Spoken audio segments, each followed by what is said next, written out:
నిన్నగాక మొన్న ఒక ఇంట్రెస్టింగ్ న్యూస్, సంచలనమైన న్యూస్ మన పత్రికా మిత్రుల కోసం చెప్తున్నా. మెదక్ ఎమ్మెల్యేలు అందరితో కలిసి హరీష్ రావు గారు మీటింగ్ పెట్టుకున్నారు.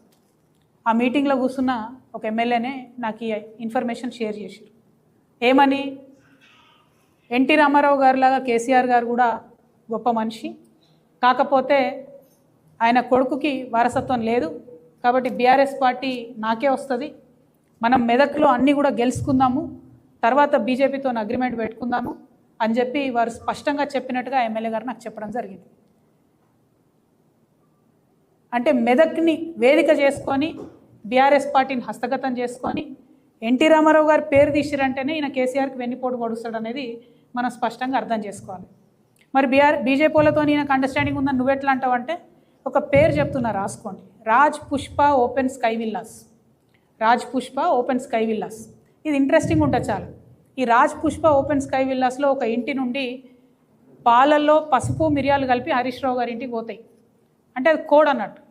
అక్కడికి వచ్చే ఆర్ఎస్ఎస్ పెద్ద మనిషి మిరియాలు పసుపు కలిపిన పాలే తాగుతాడు పొద్దుంతా. ఆయన ఎవరో మీరు ఇంటర్నెట్ వెతికితే మీకు తెలిసిపోతాడు.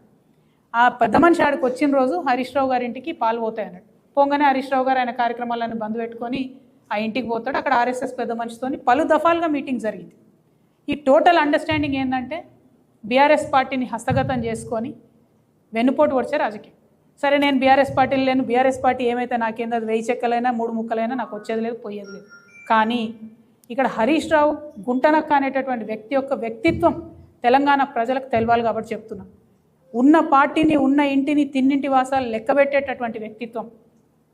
మంత్రిగా ఉన్నప్పుడు ఆ పవర్తో చేసినటువంటి అవినీతి పరుడిని ప్రజలకు మళ్ళొకసారి నేను గుర్తు చేస్తూ ఉన్నా. ఇటువంటి అవినీతిపరుడు, ఇటువంటి వెన్నుపోటుదారుడు ఇప్పుడున్న ముఖ్యమంత్రితో వీళ్ళిద్దరికీ లాలుచి. అంటే ఎటువంటి రాజకీయాలను ప్రోత్సహించాలో దయచేసి తెలంగాణ ప్రజలు ఒక్కసారి ఆలోచన చేసుకోమని నేను కోరుతున్నా. ఈ ముఖ్యమంత్రి గారు ఏం చెప్పారు తెలంగాణ ప్రజలకి? పదే పదే కాళేశ్వరంలో అవినీతి జరిగింది, ఫోన్ ట్యాపింగ్ జరిగింది. మరి ఏమైంది నాయన కేసు? ఫోన్ ట్యాపింగ్ కేసు ఏమైంది?